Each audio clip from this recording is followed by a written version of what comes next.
Spider-Man has been Flanderized into a joke.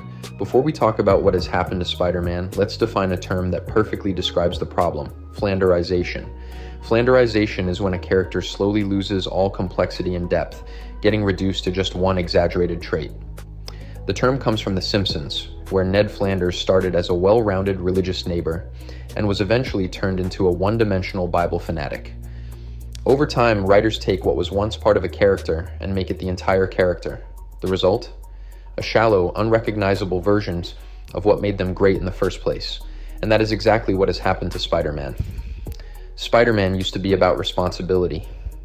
Now he's just a punching bag. Spider-Man's entire story has always revolved around one idea.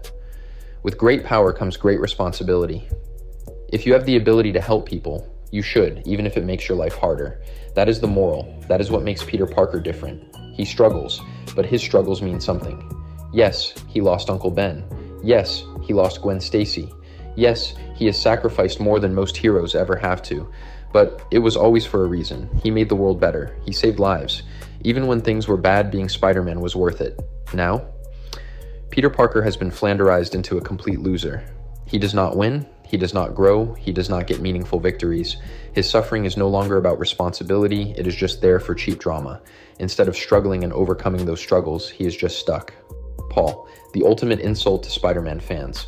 If you want a perfect example of how Spider-Man has been ruined, look no further than Paul. For years, one of the core parts of Spider-Man's character has been his relationship with Mary Jane. No matter what happened, they always had a deep connection that made sense. Even when the writers split them up, there was always history, always something that made their bond feel real.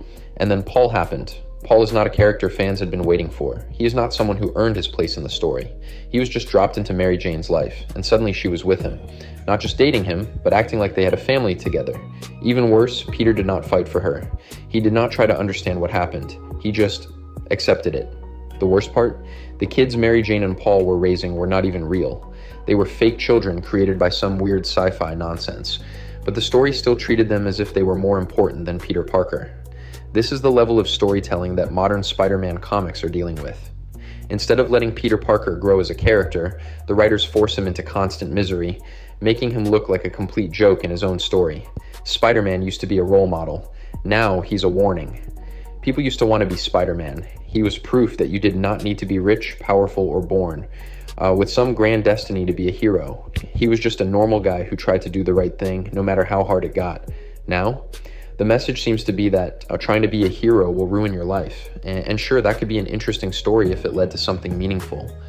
If Peter Parker realized that he needed to balance being a hero with actually living his life, that could be great.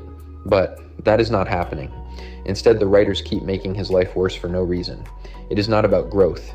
It is not about storytelling. It is just suffering for the sake of suffering.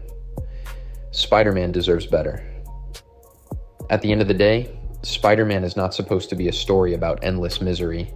He's supposed to be about hope, about perseverance, about proving that even when life knocks you down, you can still get back up.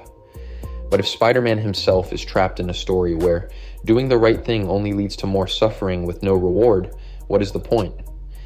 Maybe it is time the writers remembered the lesson Peter Parker learned all those years ago.